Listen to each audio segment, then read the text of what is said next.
त्र्यंबकेश्वर देवस्थानमध्ये भाविकांना मारहाणीच्या प्रकरणाची दंडाधिकारी चौकशी सुरू करण्यात आली आहे। विविध घटनांसंदर्भातील माहिती, तक्रारी आणि पुरावे ज्या नागरिकांकडे असतील त्यांनी पुढील 3 दिवसाच्या आत सादर करावेत, असं आवाहन त्र्यंबकेश्वर इगतपुरी उपविभागाचे दंडाधिकाऱ्यांनी केले।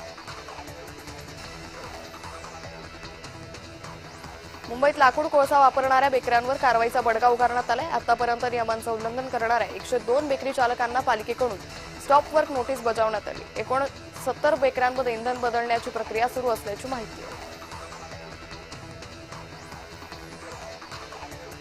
आखाती युद्धाचा शेअर बाजारावर परिणाम पाहायला मिळतोय। शेअर बाजारात कमालीची घसरण आहे। सेन्सेक्स 2200 अंकांनी तर निफ्टी 700 अंकांनी घसरलाय।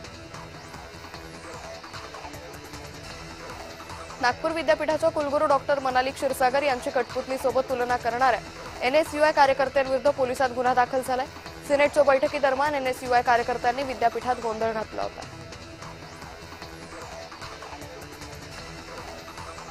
भारत T20 विश्वचषक जिंकल्यानंतर क्रिकेटची पंढरी म्हणून ओळखल्या जाणाऱ्या शिवाजी पार्क परिसरात चाहत्यांनी जल्लोष केला।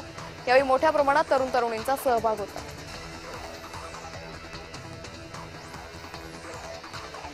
भारताने न्यूझीलंडवर एकहाती विजय मिळवल्यानंतर जळगाव शहरात यावेळी क्रिकेट प्रेमींतर्फे मोठा जल्लोष करण्यात आला। तरुणांकडून टीम इंडियाचा जयघोष करण्यात आला।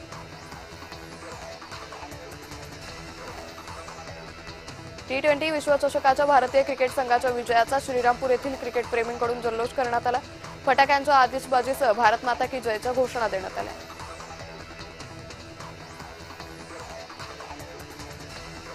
पूर्व दिशेकडून उष्ण वारे कोकणाकडे वाहण्यास सुरुवात झाल्यानं महामुंबईला पुन्हा एकदा उष्णतेच्या लाटेचा इशारा देण्यात आला। रविवारी मुंबईचं कमाल तापमान 35 अंश नोंदवण्यात आले। यातच आज तापमानात वाढ झाली।